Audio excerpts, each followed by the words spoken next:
सूअर का गोश्त खाना इस्लाम में हराम क्यों है? क्या आप जानते हैं इसके पीछे का साइंटिफिक रीजन? अगर नहीं तो भी इट्स ऑल राइट। आज हम इस वीडियो को देख के पहचान जाने वाले हैं। और जैसे कि इस्लाम एक सच्चा दीन है और बहुत ही नेचुरल एंड साइंटिफिक दीन है, तो कोई ना कोई बहुत ही बड़ा रीजन इसके पीछे रहा होगा। हे हाय हेलो नमस्ते जी, सत श्री अकाल, अस्सलाम वालेकुम। मैं निधि शर्मा इंडिया से। आई एम वेजिटेरियन, तो मैं तो वैसे भी कभी मीट ना तो इनटेक किया है, ना ही कभी फ्यूचर में प्लान करती हूँ करने का। पर ना पॉर्क की जहां तक बात आती है तो फॉरेन कंट्रीज में से बहुत कंज्यूम किया जाता है और थैंकफुली इस्लाम मजहब का एक भी इंसान इसे नहीं खाता है। अगर आप मुस्लिम हैं और फिर भी आप पॉर्क इनटेक कर रहे हो तो इसका मतलब कहीं ना कहीं ईमान में खोट है। देखिए, मैंने ना एक रिसर्च पेपर रीड करा था जिसके अंदर ये लिखा हुआ था कि पॉर्क जो होता है ना, एक कैरेक्टरलेस एनिमल होता है। उसे अच्छा लगता है अगर उसकी वाइफ किसी और के साथ सेक्सुअली इंडल्ज हो रही होती है, अगर वो उसका फ्रेंड ही है तो ही enjoys that moment.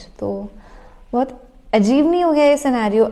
I really hate it. जब मैंने ये पढ़ा था तो मुझे इतनी अंदर से एक गंध वाली फीलिंग आई कि कैसे एक ऐसे जानवर का गोश्त खाया जा सकता है। चलिए, हम हमारे सोच विचार और हमारी इंटरनेट से प्राप्त करी गई रिसर्च की नॉलेज को साइड में रखते हैं। अभी हंसी टीवी का अपन लॉजिकल एंड साइंटिफिक वीडियो देखने वाले हैं। उनके पास बाकायदा रिसर्च पेपर वाला प्रूफ है कि इसके पीछे का, इस्लाम में इसको बैन करने के पीछे का रीजन क्या है और साइंस ने उसे कंफर्म कब, कैसे और क्यों किया। तो अपन ये भी कह सकते हैं कि it's a miracle of Quran पाक का वीडियो, क्योंकि कुरान शरीफ में लिखा हुआ है you can not eat pork's meat, नहीं खा सकते हो आप। और अल्लाह का नाम लेकर के हम इस वीडियो को स्टार्ट करने वाले हैं जो बहुत मेहरबान है और निहायती रहम वाला है। व्हेनेवर आई से दिस, आप भी रिपीट कर दिया करो, इसे अपने दिमाग में कर दो चाहे, बट प्लीज डू इट, क्योंकि इससे बहुत बरकत आती है।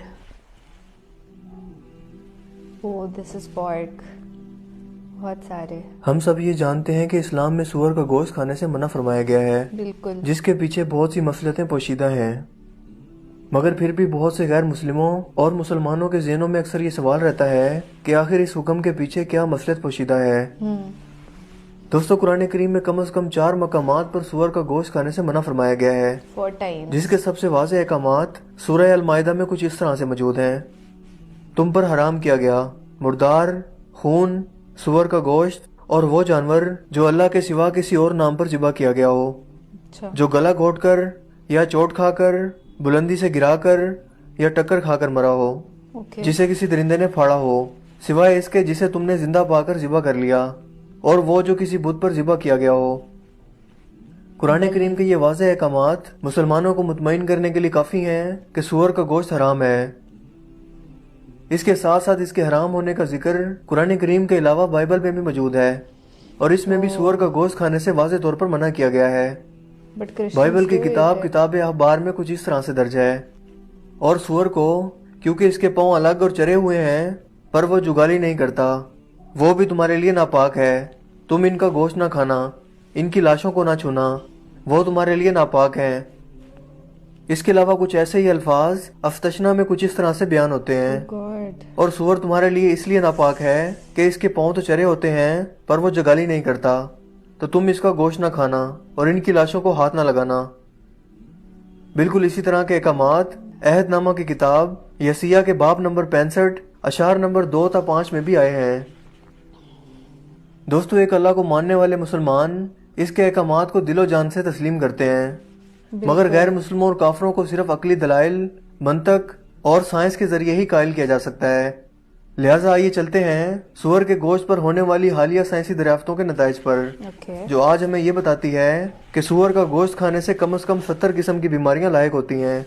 70। एक आम इंसान के पेट में कई तरह के कीड़े होते हैं, मसलन राउंड वर्म, पिन वर्म और हुक वर्म वगैरह। इनमें से एक पेट का कीड़ा ऐसा है जो सबसे ज्यादा खतरनाक है। इसे टाइनिया सोएलम कहा जाता है, जो आम जबान में टीप वर्म भी कहलाता है। ये साइज में बहुत लंबा होता है और इंसानी आंतों में रहता है, और इंसानी आंतों के अंदर अंडे भी देता है जिन्हें ओवा कहा जाता है। ये अंडे खून की गर्दिश में शामिल होकर जिस्म के किसी भी हिस्से में पहुंच सकते हैं। लिहाजा अगर ये दिमाग तक जा पहुंचे तो याददाश्त को शदीद नुकसान पहुंचाते हैं। अगर ये दिल में दाखिल हो जाएं तो दिल के दौरे या हार्ट अटैक की वजह बन सकते हैं। जबकि अगर ये आंखों में पहुंच जाएं तो आंखों के मोतिया या नाबीना बन का बायस बन सकते हैं। अगर ये इंसानी जिगर में दाखिल हो जाएं तो पूरे जिगर का सत्यानाश कर डालते हैं। गर्ज ये है कि इसकी वजह से जिस्म के तकरीबन तमाम अज़ा बिल्कुल तबाह हो सकते हैं।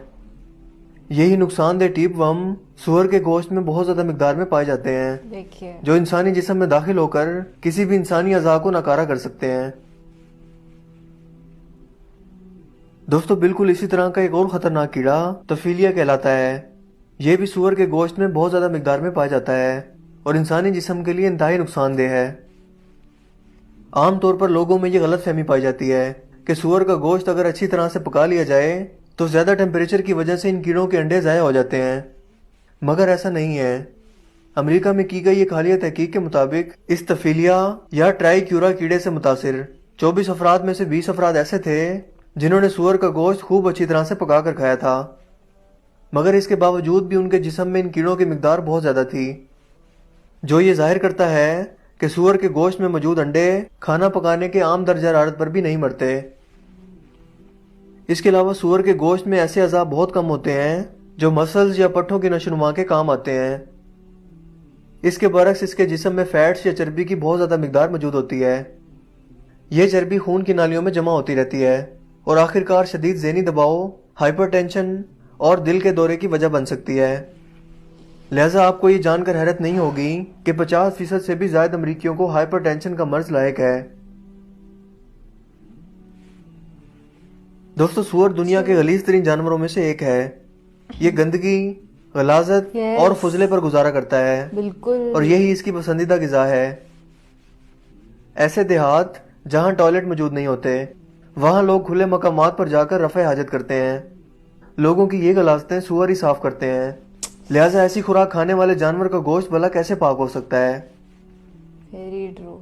आप में से अक्सर लोगों के ज़हन में यकीनन ये सवाल आया होगा कि अमेरिका और ऑस्ट्रेलिया जैसे जदीद ममालिक में सूअर की नस्ल खेजी और नशोनुमा नहायत साफ सुथरे माहौल में की जाती है और बाकायदा इनके लिए साफ सुथरे फॉर्म्स बनाए जाते हैं।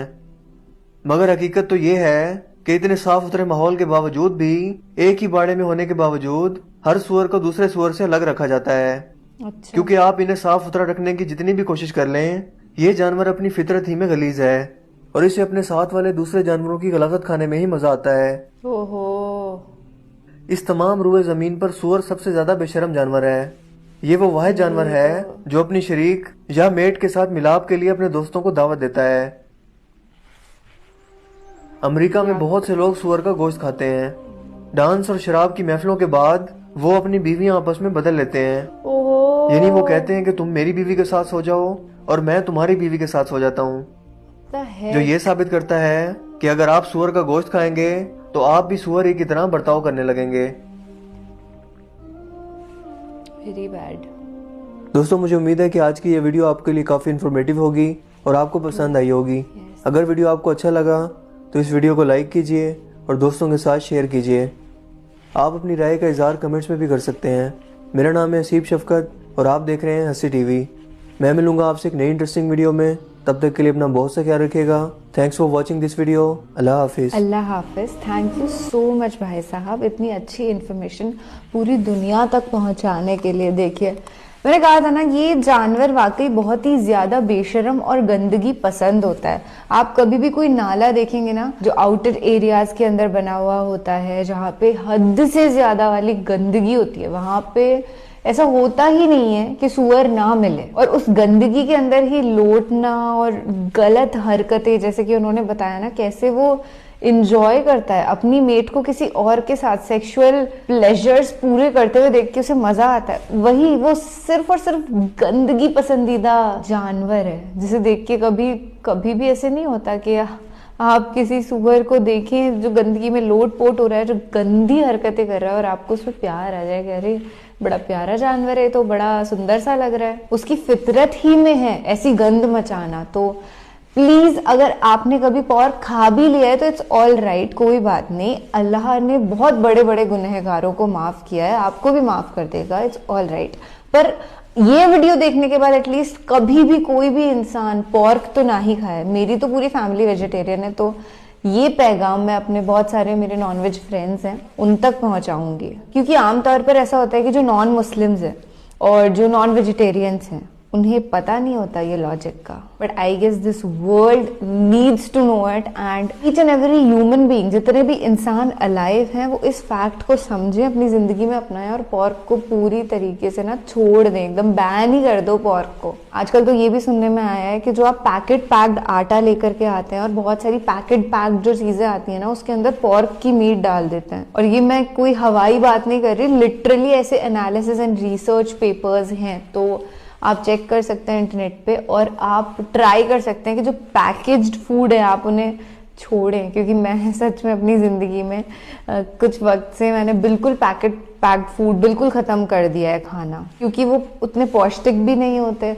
और अगर इस तरीके की चीज़ें, हराम चीज़ें वो उसके अंदर डाल के देंगे तो भाई कैसे कोई इनटेक करेगा ना। Not all packed foods are worst, पर कुछ जो नूडल्स की ब्रांड्स होती हैं या ऐसे जो पैक्ड आटे होते हैं, बेटर है आप चक्की पे जाकर के खुद पिसवाएं। चलिए, आज तो बहुत इन्फॉर्मेटिव वीडियो पर रिएक्ट किया जो जिंदगी भर ताउम्र याद रहने वाला है, और आप ताउम्र बहुत खुश रहने वाले हैं, क्योंकि आप ना चीज़ों को समझना चाहते हैं, ना कि सिर्फ वो जो दिमाग में बस गई हैं चीज़ें उन्हें ही एक्सेप्ट करना है, बाकी कोई नई चीज़ कोई बोले तो उससे तुम मानना ही नहीं है। वीडियो को यहाँ तक देख लिया, इसका मतलब ये है you are very intellectual being and you believe in knowledge. So thank you for spreading this knowledge worldwide. Take care. ख्याल रखो अपना और अपने पूरे परिवार का। अल्लाह हाफिज।